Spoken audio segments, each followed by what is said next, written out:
That was a nice introduction, EY. Thank you very much. Yeah, this thing about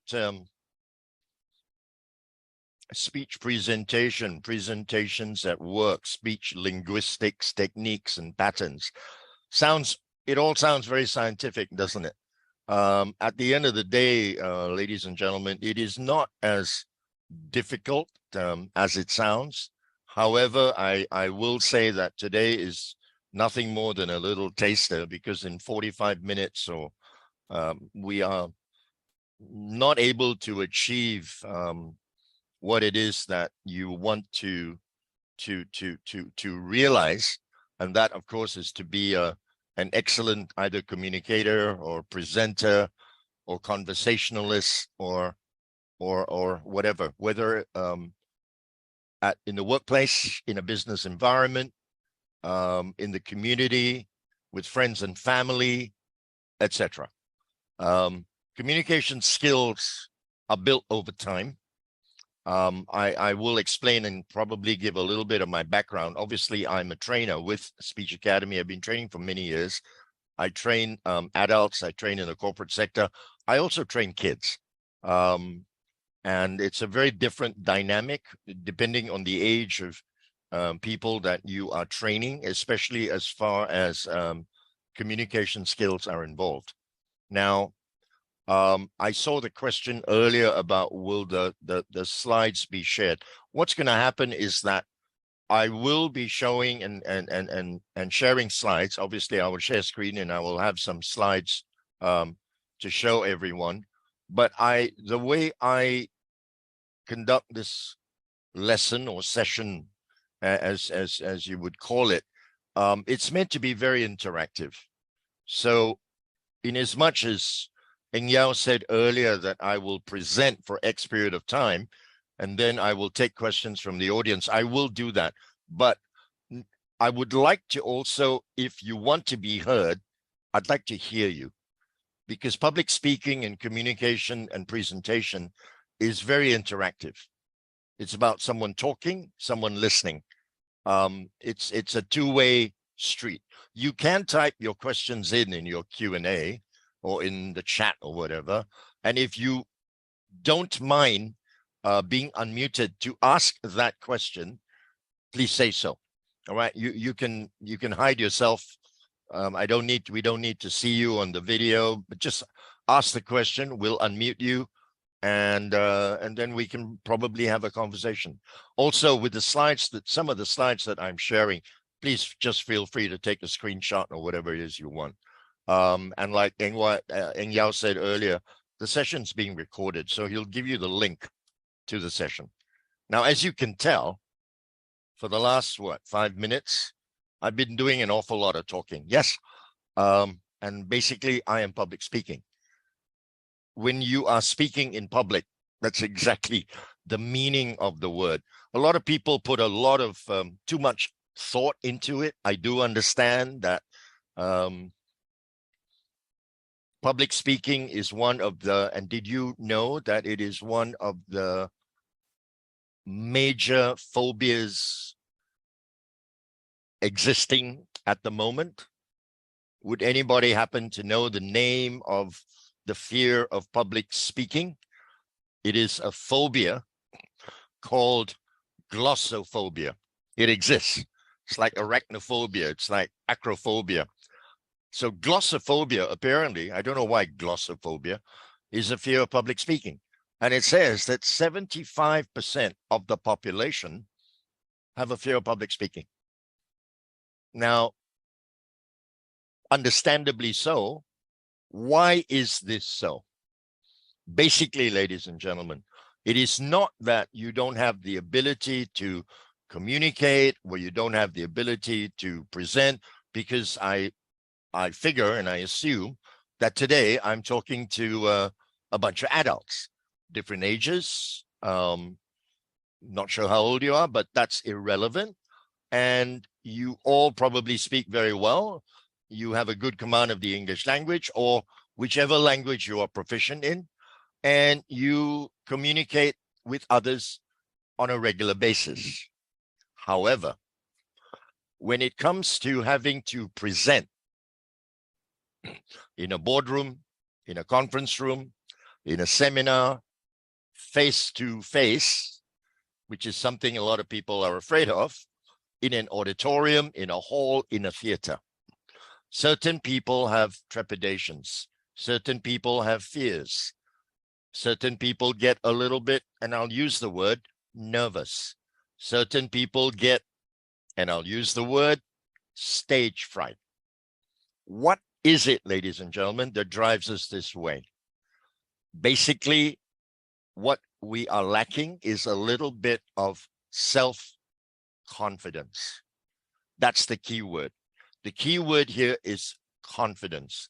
And if you are able to develop that confidence, which comes over time, no one is born a public speaker overnight. It takes time. It takes practice. It takes rehearsal. The more times you do it, I assure you, the better you get. And it's okay to make mistakes at the start. It is okay to falter. It is okay to have these weaknesses, and then you develop them slowly. But you do have strengths. So I highly encourage you to work on those strengths. Whatever your strengths are in terms of communication, work on them, develop them. And when you are so confident or have the confidence with those strengths, you will then be able to deal with these weaknesses. Now, I'm assuming that when we talked about, and the slide that Eng Yao showed earlier, that we are talking about presentations at work. The strange and funny thing is, and I think you will all agree with me, that that is only happening, the face-to-face interaction, the face-to-face presentation, the face-to-face conversations, all face-to-face, are happening only now. Only now in mid to late 2022. Because what have we been doing since 2020? Well, most of us have been working from home. Most of us have had to to adjust, to adapt, and we've had to present online, including me. Zoom was new for me up until 2.5, 3 years ago. And I'm sure it was the same for you, whether it's Google Meets, whether it's Teams, whatever it is, right? All these online platforms are essentially new to us. And we are now, and a lot of people say, well, it's a lot easier to present online, isn't it? I beg to differ. There are a different set of challenges when you are presenting online as opposed to a set of challenges when you are presenting face-to-face. Both of them, however, are focused on several foundations. The foundations of good public speaking. The foundations or the building blocks of communication and presentation skills. If you notice, I put it all under one umbrella. I am not trying to segregate and say there's a difference between public speaking and presentation and communication. No, because I assure you, ladies and gentlemen, if you are a good conversationalist, if you are able to have and conduct good conversation with people, not just your friends and family, but with total strangers, with people that you may not even know, with people from different backgrounds, different countries, different cultures. If you are able to conduct and carry on and have a conversation, not a brief one, but a conversation with them over an extended period of time, I assure you that if you develop that, you will be and are a good presenter, because it's the same skills required. In order to maintain and have good conversation with people, the same skills, the same public speaking skills are required, whether you're talking to one person or 10 or 100, even 1,000. In fact, sometimes face-to-face with one in an office is even harder than presenting in a boardroom when you have 10 people in front of you. I'm not sure whether you may agree or disagree with me on that point. I don't see any questions so far in the Q&A. And all I'm looking at is myself, and I'm just looking at this screen that says EM. So I assume that I can proceed. Are there any questions from anyone? And I'm assuming as well that everybody can hear me clearly. All good, right? Oh, a little bit about my background. I'm an older guy, obviously. I've been doing this for quite a while. My background is when I started life after NS and going to college overseas and all that. I actually worked in broadcasting. So I have a background in radio and television from way back when, but I never pursued it because I always preferred the behind the scenes stuff. And now I'm able to impart some of the knowledge and some of the stuff I've learned over the years, the knowledge, the experience, etc., the good and the bad. As I said, we learn along the way. We only get better at something the more times we do it. And if we're doing it for the first time, no fear. If you fail, try again. You know, this is what we tell our kids, right? If you fail at something, just try again. If you're not good at something, keep pursuing it, try again. But however, realize what your weaknesses are, develop them into strengths. Now, I don't know whether you notice, although I'm appearing in this small screen, I'm using my hands quite a bit. I don't see anybody. I'm also trying to maintain some sort of eye contact with my audience. And but because I have to mirror my image because of my background, my virtual background, I'm actually trying to look at my audience. And if you want a tip about when you present online, your audience is not the people that you are looking at. Your audience and the audience that can see you is your camera. So the camera light is your audience, dead straight ahead of you.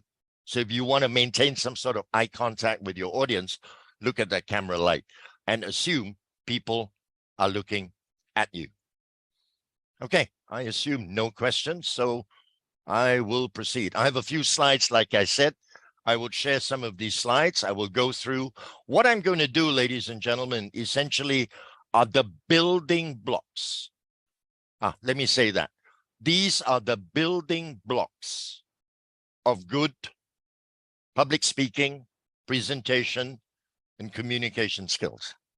These are building blocks. It's a foundation. And if you can master this foundation, if you can master these building blocks, and you'll be surprised at what they are. Good public speaking and good presentation and good communication is not just about the voice. It's not. The voice plays a certain part, obviously. It's not about what you say. What you say is important, but what is more important is how you say it. So as we move on, I am actually presenting, I am presenting to all of you, but I am deliberately, and I'm sometimes being repetitive and repeating myself so that I'm stressing a point to make you think about it. I am deliberately, again, I use that word, stressing that these are building blocks. These are the foundation stones which you can develop to be good public speakers, to be good communicators, to be good presenters. Remember, it's not what you say. It is how you say it. Very simple. Okay. If you can't see my screen, please, at some point, tell me, yeah, please. Can you see that? EY, no issues. I assume not. And here we go. No issues, huh? Any issues? Can see. Thank you, sir. All right, here we go. By the way, I am not an IT expert. I'm not very good online. And for me, it's a learning curve. I am actually a lot better, believe it or not, in a face-to-face environment. Strange, isn't it? But that's me. All right, so we are Speech Academy. This is a session that I run. Like I said, these are building blocks, and we'll go straight into it. What are the building blocks of good presentation? Basically, 4. SLP, speech linguistics, or speech language patterns. Speech linguistic patterns. BEST. We love acronyms in this country, don't we? Body language, emotions, sentence structure, tonality. Actually, we're doing it in such a way where it's the ladder going upwards, right? Taking steps up to the top. By right, the B is the biggest. Body language, ladies and gentlemen, is the strongest, most important, the most important element of good presentation and communication skills. I don't know whether you realize this. I think you do. Your body does speak. Your eyes, your hands, your face, your posture, your feet, the way you stand, the way you look, how you present yourself. I think we've all heard this expression, the first impression counts. And then you'll hear someone say, but don't judge a book by its cover. Well, whether we like it or not, the first 7 seconds of you meeting someone, or 10 seconds, say whatever it is, of you meeting someone without even saying a word, your body has spoken. They have made a first impression of you. And then you start talking. Isn't that right? Okay, so let's look at the body language side of it, or the speech linguistics patterns. You may want to take a quick screenshot of this, folks. I will stay on this slide for just a while. Now, whichever sequence you look at, these speech linguistic patterns, or this communication model, in terms of the body, what's at the top?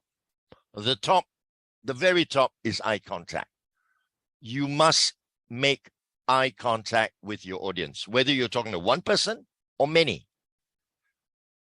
You as well as I know that if we are talking to someone and if we are not looking at that person, if we are looking away, if we're looking up, if we're looking sideways, if we're looking on the floor, number one, it's rude.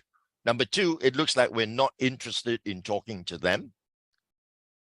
Number three, we're just not making any sort of engagement with them. It is very important that you engage with your audience, engage with your subject, engage with the person that you are talking to. Always remember and tell yourself, I need to engage with people. And one of the key factors there is eye contact. The second is facial, your expression. Now that mask wearing, well, when we were wearing masks for the last 2.5 years, we couldn't see our face, right? We could pretend we were smiling. Maybe we weren't even smiling when we were saying hello. But right now, and all we could see were our eyes. And for those that wear glasses, sometimes the glasses hide the eyes. But now that the masks are optional, we can now see people's facial expression, whether they're happy, they're sad, they're angry, they're whatever. Posture. Posture is very important. It shows confidence. The use of the hands. I don't know whether you realize this, but I've been using my hands quite a bit, deliberately, again, to show you that is important, because you make a point when you use your hands. And obviously, I'm only on a screen. And your feet. Well, I'm sitting down, and we are not face to face, so I can't demonstrate that. But all I can say is that when you're standing in front of an audience, always have your feet slightly apart.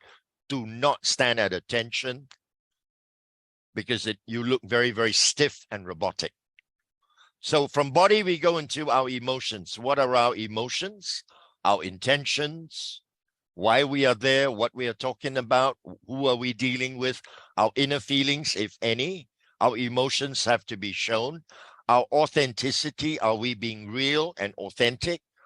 Or are we talking about something where it makes us vulnerable because we are talking about a vulnerable subject or something where vulnerability comes into play?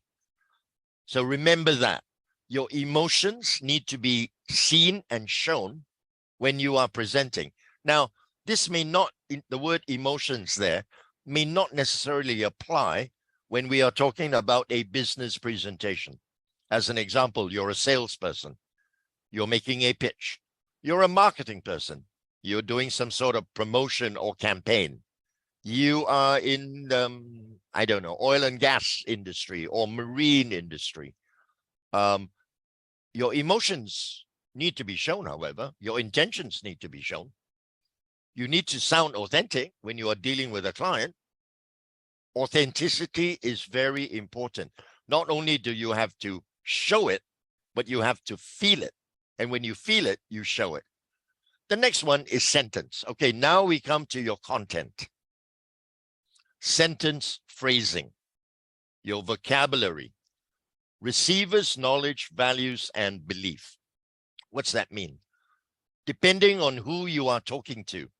If you are talking to C-level people, obviously the receiver's knowledge is different than when you are talking to junior staff, new staff, or people that are much younger. The receiver's knowledge sometimes has to do with cognitive ability, sometimes has to do with age, sometimes has to do with attitudes, sometimes this has to do with who they are. And obviously, details. How detailed are you? I will give you a tip, ladies and gentlemen, but that sentence phrasing in presentation is a lot different than writing an essay or report. When you write an essay, you write in this, well, I use the word essay or report. You normally write in long paragraphs. But when you are phrasing in presentation and speeches, you are actually writing in short sentences and statements, which you are linking together as messages that you want to bring across to your audience. I don't know whether you realize this, but as I am presenting today, my sentence phrasing, I am merely delivering to you a whole bunch of statements which I'm linking together. I'm not reading from any script, by the way. This is from the top of my head because I do this all the time. But because it's in my head, this is my muscle memory at work. And I'm just delivering a bunch of statements which I'm linking together in a coordinated fashion. So in my head, I'm telling myself, I'm saying this to people in 1, 2, 3, 4, 5, 6. I'm doing it, so to speak, in chronological order. And I'm delivering the details at the same time. And finally, the tonality. Now, thus far, I have been speaking in a, I think, I know I have a loud voice. So I've been speaking where I have been raising my volume. I have been speaking loud enough so that everyone can hear me. I'm not shouting, but I'm speaking loud enough so that I can be heard. So that's number one. Speak loud enough so that you can be heard. 2, I'm speaking clearly enough so that I can be understood. So my pronunciation has to be correct. I have to know when to pause so that when I'm pausing to make key messages or key statements or say key words, I pause so that the word I'm going to now use will stick in my audience's mind. The tonality is the tone of my voice. and the rhythm of my voice, and also the pitch of my voice. And right now I'm bringing my voice low because I'm trying to deliver and explain to you that you don't have to be loud all the time to make a point. You can bring your voice down occasionally. And as I'm saying now, tonality is important. And what do we look at? We look at the volume, the sound of the loudness of our voice, as and when to use it, the rhythm of our voice. Speaking is like singing to a certain extent. There are beats. There are beats per minute, even when you speak. Your tonality is the tone of your voice, knowing when to pause and knowing when to pronounce certain words and how to pronounce it. I mean, not knowing when to pronounce, how to pronounce it. I beg your pardon. So body language, let's do this quickly now. It's a scientific and a proven fact that body language constitutes 55% of communication. How you deliver it. 7% is actually content. 38% is the way you deliver it. How, the voice, the tone. So 55% is how you show yourself to your audience, using and developing rapport, building hand gestures. If you can see the lady on the screen smiling, holding a microphone, hands outstretched, she looks happy. She's greeting people. She's warm. She wants people to receive her message. That's very important.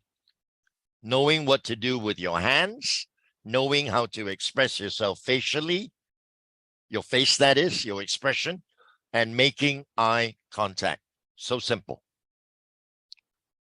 So there we go, the eyes. Increases rapport with your audience, your presence on stage. And what you should do, ladies and gentlemen, is you move your eyes around slowly as you look around the room. By the way, it also helps you get over nervousness. If you focus your eyes on one person alone in a room, that may make you nervous. But if you allocate fair eye contact to the various people in your room, it will allow you to get over your nervousness. And the more that you are making eye contact with your audience, it does make you look quite charismatic, quite charming. And if you're looking at your audience, you seem trustworthy, right? I mean, we tell our kids, look at me when I'm talking to you, because you want them, you want to trust them, and you want them to trust you. Our hand gestures. Again, we don't know what to do with our hands. Is it right to put your hands in your pocket? Depending on the situation that you are in. These are the hand gestures that can be taught. The ones that at the top are to express and to show happiness, gratitude. The ones in the middle, the same. The ones below is that when you're counting down, if you say the first thing I want to say, the second thing, the third thing, the fourth, and lastly. So you are using your hands expressively. That's key. Be expressive even with your hands as you are being expressive with your whole body. The next one is speed. Oh, what I left out, by the way, ladies and gentlemen, what I have left out is the posture, because we all know we need to be standing straight or sitting straight when we are presenting. We cannot be slouching. We need to appear professional at all times. It makes us look confident. Some people like to present standing still. Some people like to present moving around, walking around a room, left and right, whichever makes you more comfortable.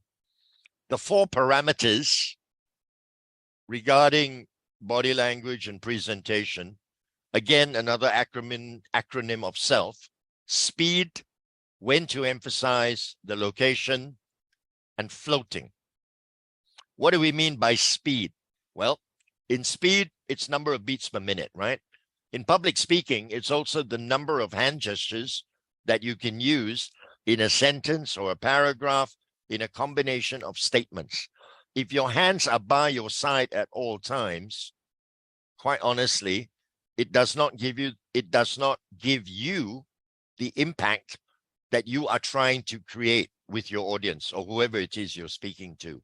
If you look at all the good motivational speakers, if you are one of those that likes watching YouTube and TED Talks and other webinars, and you watch motivational or speakers when they are presenting, I assure you their body language is very, very, very strong.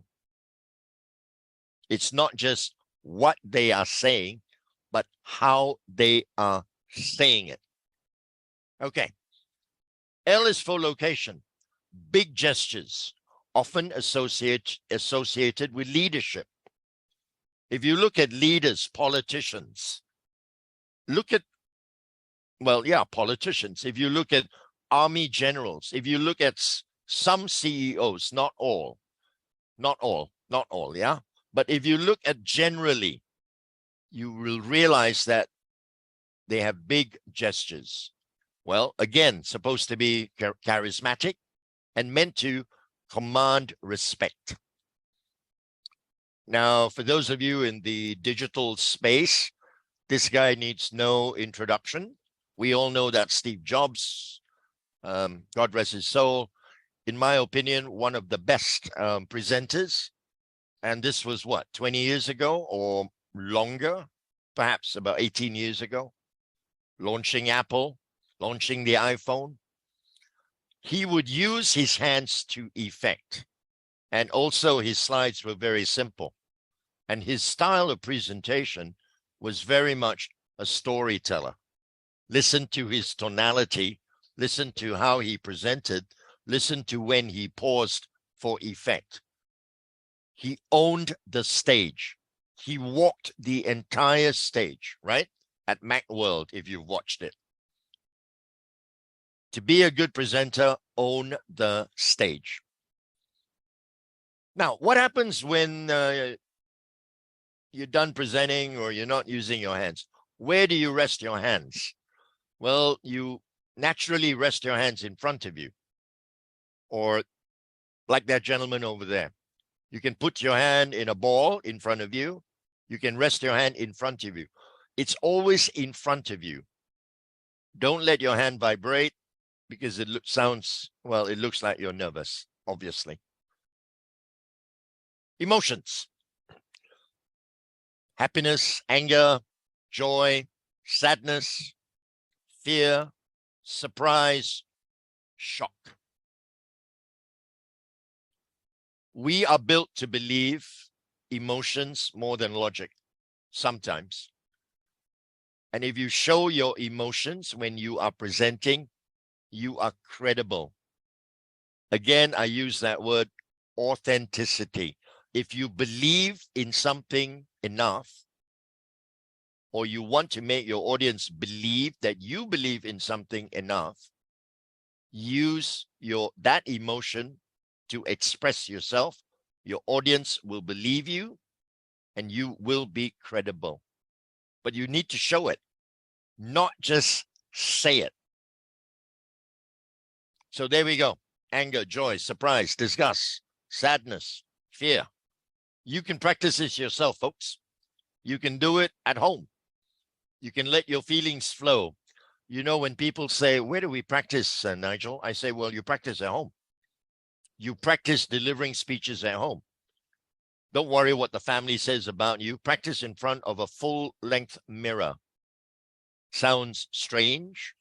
Practice in front of a full-length mirror. Talk to your mirror. Look at yourself. Where's your eyes, your eye contact, your hands, your posture, your feet, how you are delivering. If you're saying good morning, everybody, or good evening, everybody, you got to smile. If you're talking about something that is sad, you got to show it. Practice speaking with all these emotions. Trust me, guys, you get better. Another good practice technique, not a technique, is record yourself. Record yourself audio. Hear the sound of your own voice, your tone. Record yourself on video. Watch your playback. Some people say, I don't like how I look on video. It's not about whether you like how you look like, I beg your pardon, on video. It's more, watch the video, ask yourself, hey, what's good? What's bad? What do I need to do better? Then do it again. You are your best critique. Give yourself feedback. Ask a friend, a close friend, a colleague at work, a family member. Ask them to give you feedback at the same time. Ladies and gentlemen, you need to practice. They say practice makes perfect. Well, it's perfect practice. The more times you do it, the better you get. The third element, voice and tone, right? We talked about rhythm is music, tonality is music, music is joy. You should enjoy speaking. Not if you like music, great, but you should enjoy speaking. And if you like music, actually, it really does help a lot. Enjoy speaking, like I said, having good conversation with people. It strengthens you as a presenter. And finally, if you notice, this is perhaps the only slide that has so much text on it, but feel free to read it. 93% of the prospect's judgment based on non-verbal inputs, your body language, during these face-to-face meetings. People judge you, unfortunately, by how you look and how you're presenting yourself. 7% is what you actually say, strangely enough. However, we need content, obviously. We cannot be talking rubbish. We need good content. So that is a given. In inverted commas, right? A greater emphasis placed on body language and our tone instead of just the words we say. And 55% of that effectiveness comes from your body language and 38% from the tone of your voice and your pitch.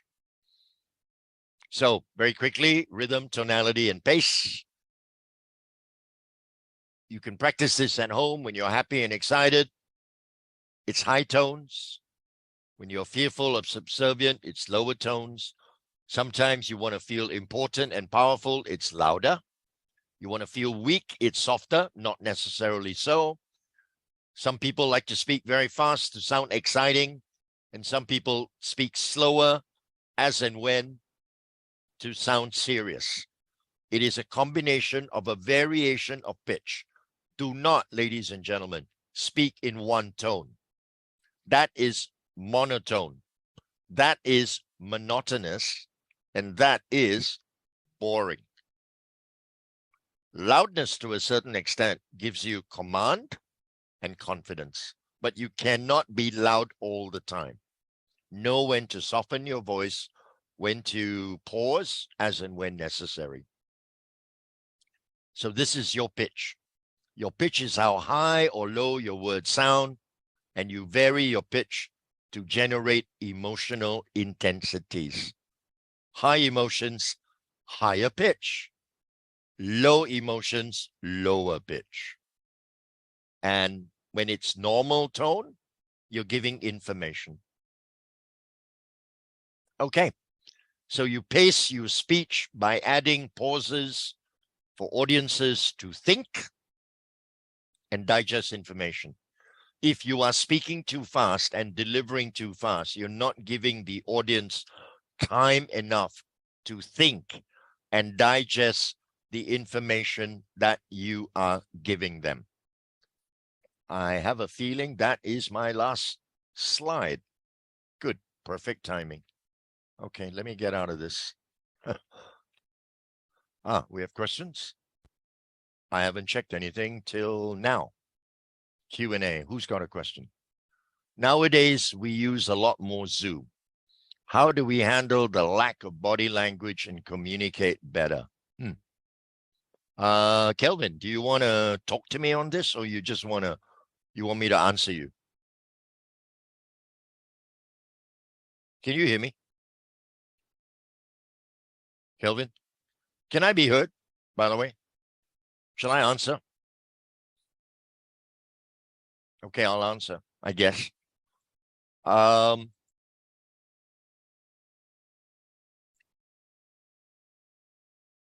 We lose a lot more Zoom. How do we handle the lack of body language? I've been using body language, Kelvin. I've been using my hands. I've been looking at the camera. I've been using expression. I have been using the tone of my voice. I have been using as much body language in my upper body. Although you can't really see me physically, I am still using my body language. I am not doing this, Kelvin. I am not sitting straight. I'm not talking just like this. I've been moving my head. I've been looking. I've been smiling or maybe frowning. I've been using my hands. I am not sitting straight and talking. You need to be expressive. Assuming you're with people, you can even bring your head in a little bit, head out a bit. Be animated in your presentation. But more importantly, on Zoom, online, I understand where he's coming from, where Kelvin is coming from. A lot of it has to do with the tone of your voice at the same time. You need to be able to, the issue, I think, also with being online is that you have to listen to what people are saying, the questions that you may being asked. You have to show respect and allow for conversation. To be honest, I am a great believer in interaction. It does not, even if it's a non-physical interaction and not face-to-face, even on Zoom or online, I believe that the texting, you text a question, I text an answer. We don't need to do that online. We can do that on WhatsApp. We can do that on Telegram. We can do that via email. We can do that via SMS. I don't think the true meaning of what we are trying to say comes across. That's just my opinion. Okay. Are there any more questions? I have a chat question here. Oh, that's it. Any more questions, ladies and gentlemen? Anybody want to unmute and ask me a question, perhaps? Or be unmuted to ask me a question? I have quite a few people here. Oh, not that many, but okay. I do, like I said, right? This thing about presentation, I do believe, and I think you will agree with me. I realize that a lot of you in the digital marketing space, and those running courses like Immacity, a lot of your work and your business is done online. Agree? Correct? And you are using platforms like this, like Zoom, etc., to do presentations, etc. I think it's very important. If you're not using the body language, then if you feel, how am I going to use the body language? Then you have to use the tone of voice. You cannot sound monotonous because, number one, your audience is going to get turned off. If I am the only one that has been speaking for the last 50 minutes or longer. Can you imagine if you had to listen to me for 2 hours? The sound of my voice would irritate you over a long period of time, because my lesson today, my session today, is about public speaking. I have to speak. Correct? And it's all about showing you, I role play, I explain, I change my tone, I change the sound of my voice, I explain the whole body language issue. How do you communicate better? Again, I go back to Kelvin's point, tonality, your rhythm. Don't be monotonous. Keep your sentence structure short. And even if you have to deliver, okay, let's say you have to deliver 5 facts. 5. Okay, you're delivering data and 5 facts, and they are important. What you should do is take your time and say, number 1, blah, blah, blah, blah, blah. Secondly, blah, blah, blah, blah, blah. Thirdly, you don't go 1, 2, 3, 4, 5. Don't rattle it off. Allow your audience, allow it to sink in. Remember that last slide? Pause. Allow your audience to take in the information of what it is you want to say. Haha, lovely. Ken Lim. I don't know if I should mention your name. Hi, how do you calm yourself down when you are nervous on the day of presentation? Ken, this is a question I get asked all the time. Let me tell you what you do, okay? Can I assume, Ken, that this is a presentation that you are doing face-to-face, correct? Because most of the time, online presentations, well, you are home, so, you know, not so bad. What you do is this. Assume that you have prepared. You have practiced. You know your slides, more or less. Perhaps you're reading from your speaker notes. Perhaps you're not. Perhaps you've memorized your speaker notes. Awesome. Perhaps you have a script written out, typed out, printed out, and you don't really need to refer to it because you've done it many times before. Muscle memory. Perhaps you have done all the necessary.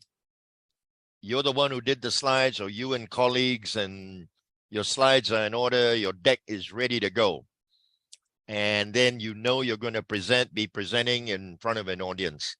What you do is, even before your presentation begins, you begin. Now, what do I mean by that? I'll give you just a few things, all right? I believe, and I'm going to do it right now. I've been talking for 50 minutes. My mouth is very, very dry. The first thing you need to do is hydrate and drink some water. I happen to be drinking cold water. It should be room temperature water. You need H2O. You need oxygen. Next is find a quiet space. You may think I'm joking. I am not. Do some deep breathing exercises. Take deep breaths. Breathe in, hold it, breathe out. Breathe in, hold it, breathe out. Breathe in, hold it for a long time, and breathe out. Get oxygen into that body, get oxygen into your lungs, open up your airways. Okay? Because maybe I didn't say it earlier. Where's your voice come from? Your voice comes from your diaphragm. You are projecting from your diaphragm. You are not projecting from your voice box and your larynx. If you keep using this too much and you do it all the time and use it all the time, you're going to lose your voice. You project from your diaphragm. So you are in a quiet corner, 15, 20, 30 minutes before presentation, calming yourself down, taking deep breaths. My best suggestion, in the washroom, in a cubicle. You are now out in the washroom, looking at yourself in the mirror, seeing that you are well presented, ready to go. All this while, you are playing in your head. You are playing in your head the sequence of what you are going to do this morning or this afternoon or this evening. I'm going to go into this room. The first thing I'm going to do is, when I see everybody, I'm going to greet them, even before I have started my presentation. You now go into the room. Don't stand in the corner trying to memorize your script. It's too late. If you have not memorized it before you've entered the room, it's too late. When you've entered this room or this office or wherever it is you are in, auditorium, whatever, immediately break into small talk. Polite small talk. Good morning, everyone. Good evening, everyone. Don't wait for somebody or just small talk with anybody. Start talking. It helps you eliminate and take away your nerves so that by the time you are ready to start and somebody says, okay, go ahead, Nigel, you say, oh, are we ready? Thank you very much. So, ladies and gentlemen, I certainly hope you've had breakfast this morning or had your coffee or had lunch or whatever it is, etc. Or you can break into small talk. Hey, did you watch the World Cup last night? What do you think? France, Argentina, Brazil, England, whatever lah. You can break into small talk, banter, icebreaker, make a joke. It helps calm your nerves. In other words, unless you are talking to a CEO and maybe you can't, but who knows? Some CEOs have a great sense of humor, depending on who you are talking to. It's nice to break the ice. Guess what happens? You get less nervous. You calm yourself down. And then you begin. Let me tell you, and I'm sure everybody will agree with me. It is only the first 2-3 minutes of your presentation that you are extremely nervous. So what you do straight away is start using your hands. If you put your hands by your side, your hands may shake, right? If you have no choice but to hold a script, do not just hold a piece of floppy paper because that paper is going to shake. Use a clipboard if you have to. Like I said, try not to, as much as possible, speak to your audience, even if you're looking at the script. Rely less on your speaker notes. Some people have the habit of reading a script from their mobile phone. I believe if you've had enough time to prepare, you shouldn't do it. It is very distracting. People will assume that you are checking your WhatsApp, your social media. It's very rude. And if you are holding a phone, oh, virtual background, can you see my phone? You know what you're going to do? You're going to be seen scrolling. So small, right? How have you missed? How if you have eyes like mine? Can't see. Make a bigger font. Oh my goodness, more pages. How if you scroll and you scroll past? Too late, you got to scroll back. There you are in the middle of everyone, looking like what? You're not prepared. Always look prepared, even if you are nervous. Guys, being nervous is normal. It is normal. Nervous energy is good energy. What happens in sports, right? You want to make it to the finishing line. It's nerves, energy as well. Nervous energy may get your adrenaline pumping. That will get you going. So you are excited and calm. Calm and excited. And you will do, I believe, a pretty good job. Awesome, maybe. Appreciate how to advise how to project. Wow, Mr. Eric Koo, appreciate to advise how to project from your diaphragm. Okay, easy. Everybody sit up straight. Sit up straight, posture. Sit up straight. Put your hand on your diaphragm. On your diaphragm. Now take a deep breath in. Hold it. You will feel your diaphragm, right? You can feel it, right? Contract. Exhale. It's constricting and then it opens up. Do it again and again and again. Now, when you are speaking, okay, just project from within you.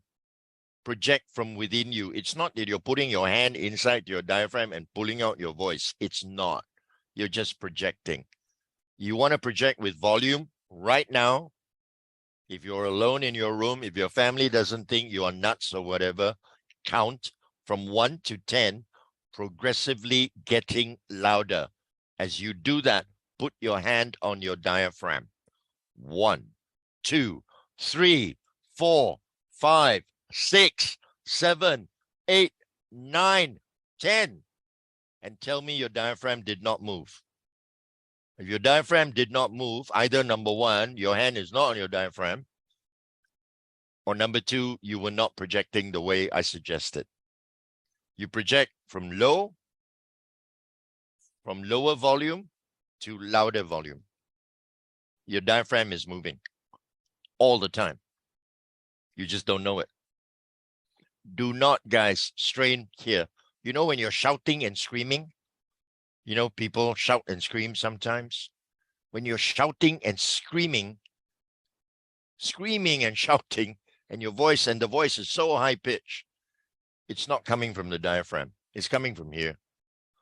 And if you keep doing that repeatedly over a period of time, I guarantee you will gonna lose your voice. So where am I? Any other questions? I think I'm done, am I? Are there any questions? There are no open questions. Thanks. And tonality variation techniques. Oh, okay, wait. He wants me to answer that question. EY, wait. Tonality variation techniques. Okay, do this, right? Tonality variation. I just did that in class today. I had a class today. I was teaching that, Eric. Tonality variation. Okay. So we did that 1, 2, 3, 4, right? So now I want you to go from a low pitch to a high pitch. Eric, same numbers, huh? Same numbers, low pitch to high pitch. Go from 1, 2, 3, 4, 5, 6, 7, 8, 9, 10. Sounds like I'm singing because my pitch is not that high. I don't have a Michael Jackson voice. And then work backwards from 10, 9, 8, 7, 6, 5, 4, 3, 2, 1. I have a low voice. I can do that. And then you can do, you want variation, right? A, E, I, O, U. It's weird, guys. Simple things. This is what we teach kids. Problem is, when we were kids, we never had classes like this, right? This is how you practice. A, E, I, O, U. Okay, speak English. I won't sing anymore. A, E, I, O, U. A, E, I, O, U. The quick brown fox jumped over the lazy moon. The quick brown fox jumped over the lazy moon. You are changing the tone and the pitch of your voice. How about answering an unexpected question from the audience? Any tip for that? Sure. KK, you want to ask me a question? You want to go live? Unmuted? Why don't you try and ask me a question that I do not expect? KK, do you want to be unmuted? You're welcome, Eric. KK, do you want to be unmuted? You can speak if you want, KK. No? Okay. What kind of question? Ask me a question, KK, that I'm not expecting. Text me a question I'm not expecting.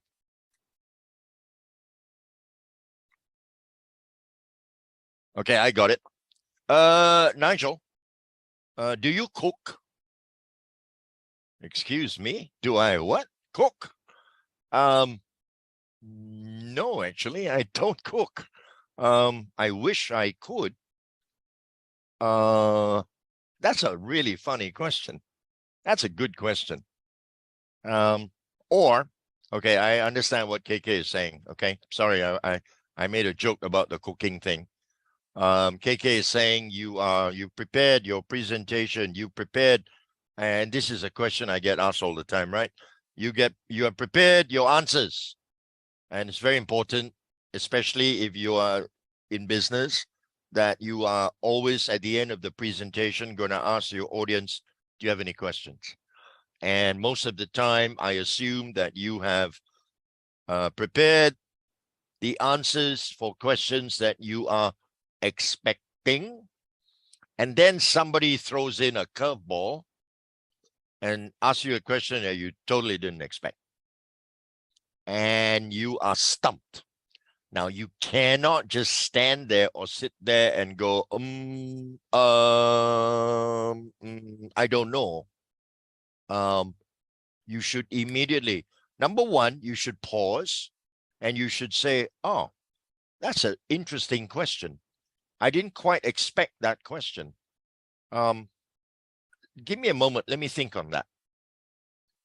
Give yourself time to think on it. If you do not have an immediate answer and you know an answer can be made available, you can go, kindly allow me some time, sir or madam, to get back to you. I will check on that. Don't have any dead air. Okay, this is a broadcasting term, right? Prolonged silence is dead air.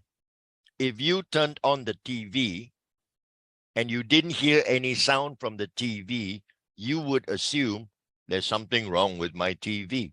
Where's the audio? Why is there no sound? If you switch a dial on the radio and suddenly you don't hear the DJ speaking, you will go, something wrong with the audio? In other words, radio DJs, of which I was one years ago, right, are taught no dead air. Dead air means silence. That's all it is. Have I answered your question, KK? Answering an unexpected question.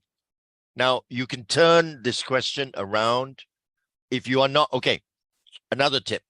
If you're not quite sure what the question is, or if you need time, you can ask the questioner to repeat the question. You can say, oh, sir, do you mind repeating the question? Two things are happening when you ask the person to repeat the question. Number one, it's giving you time to think of the answer. You actually have heard the question. You have heard the question. You just have no answer at the moment. One, it gives you time to see if you can answer the question. Two, most of the time, if the question is a rather long question, the person will rephrase the question. The person will rephrase the question and make it simpler and not so complicated. And perhaps that will help you answer the question. So you turn it around,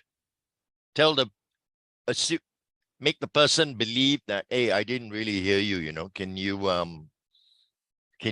repeat? Sorry, sir, can you repeat the question? I didn't quite hear you. Take your time when you say that. Okay, anything else? I hope I've answered everybody's question.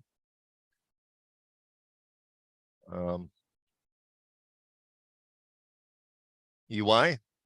Oh, I got another question. Okay, here we go. Good one, Eric. Any difference between relating to older generation versus the younger generation? Which generation do you belong to, Mr. Eric Koo? Older or younger? I believe, right, that remember earlier on I said your receiver's knowledge. You need to never talk down to people, no matter what position you are. Even if you own the company, even if you own the business, don't talk down to them. You're an older one, Eric. I thought so. I guessed it by the question, by the way. Just like me.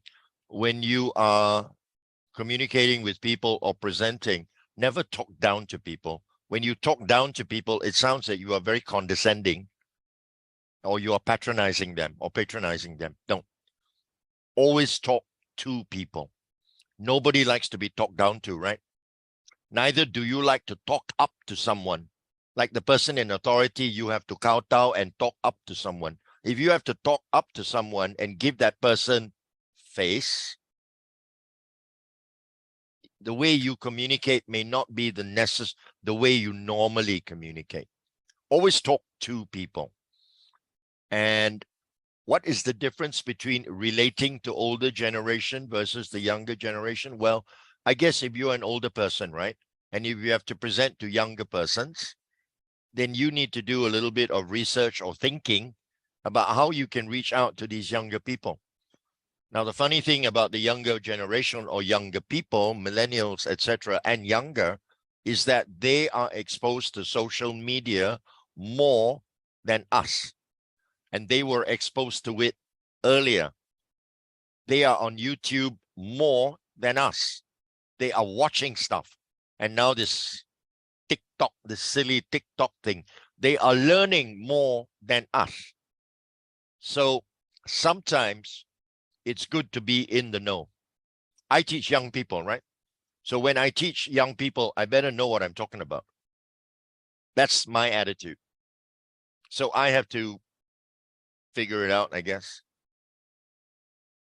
Any more questions? I think we're done, right? EY, otherwise no end, man.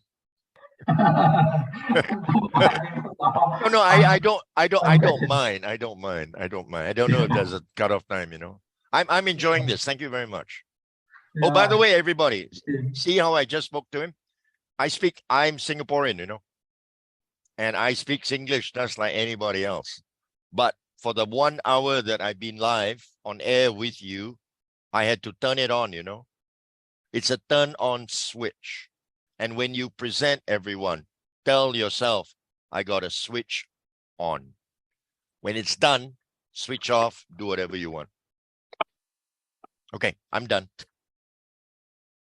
Thank you, Nigel. Yeah, I think as a facilitator, trainer myself, I think there was a lot of advice there that I need to go through again on the too much.